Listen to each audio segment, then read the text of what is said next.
بسم اللہ الرحمن الرحیم۔ السلام علیکم ورحمۃ اللہ وبرکاتہ۔ سوال کیا گیا کہ کیا حیض میں قرآن پڑھنا منع ہے؟ قرآن و حدیث کی روشنی میں ایک تحقیقی جائزہ پیش کیجیے۔ اکثر عورتیں یہ سوال اپنے دل میں لیے بیٹھی رہتی ہیں کہ ہم یہ کس سے پوچھیں۔ کچھ کہتے ہیں یہ گناہ ہے، کچھ کہتے ہیں حرام ہے، کچھ کہتے ہیں احتیاط کرنی چاہیے۔ کیا حیض میں قرآن پڑھنا واقعتاً گناہ ہے؟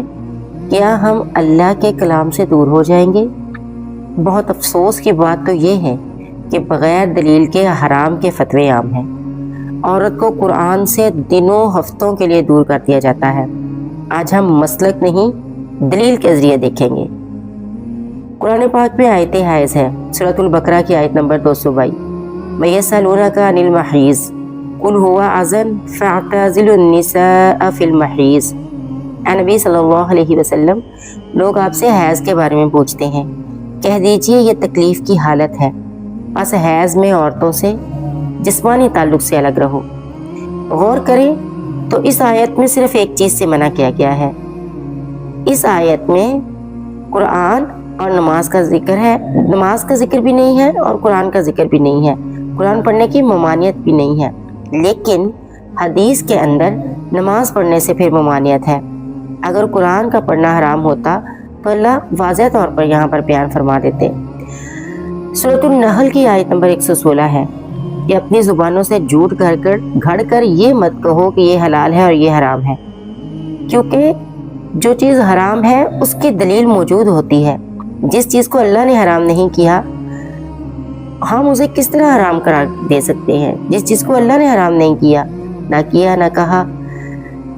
جس حدیث سے ممانعت بتائی جاتی ہے، لا تقرأ الحائض ولا الجنوب شیئا من القرآن، یہ حدیث ضعیف ہے۔ امام بخاری، امام احمد، امام بہقی نے اس کو قابل حجت نہیں مانا۔ صحیح مسلم کی جو حدیث ہے نا، اس میں ذکر کیا گیا ہے، کان النبی صلی اللہ علیہ وسلم یذکر اللہ علی کل احیانہ، نبی صلی اللہ علیہ وسلم ہر حال میں اللہ کا ذکر کرتے تھے۔ قرآن سب سے بڑا ذکر ہے، تو حیض میں ذکر جائز ہے تو پھر قرآن کیوں حرام ہے؟ صحابیات کا عمل کیا تھا؟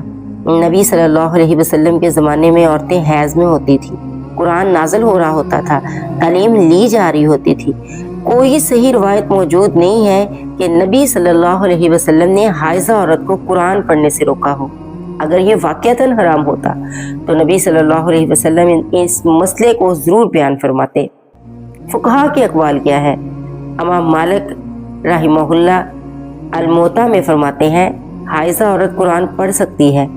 شیخ الاسلام ابن تیمیہ رحمہ اللہ فرماتے ہیں مجموع الفتاوی میں حائضہ کے لیے قرآن پڑھنے کی ممانعت کی کوئی صحیح حدیث موجود نہیں ہے۔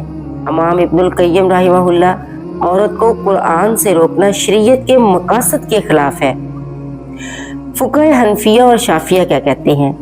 انہوں نے قرآن پڑھنے کو قطعی حرام نہیں کہا، بلکہ انہوں نے قرآن نہ پڑھنا احتیاط کا تقاضا قرار دیا ہے۔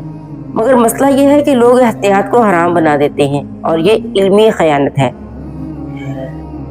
حیض کے اندر موبائل سے قرآن پڑھنا، حیض کے اندر موبائل سے قرآن پڑھنا، زبان سے کلام پڑھنا اور مصحف کو بنا ہاتھ لگائے دیکھ کر پڑھنا تینوں طرح جائز ہے۔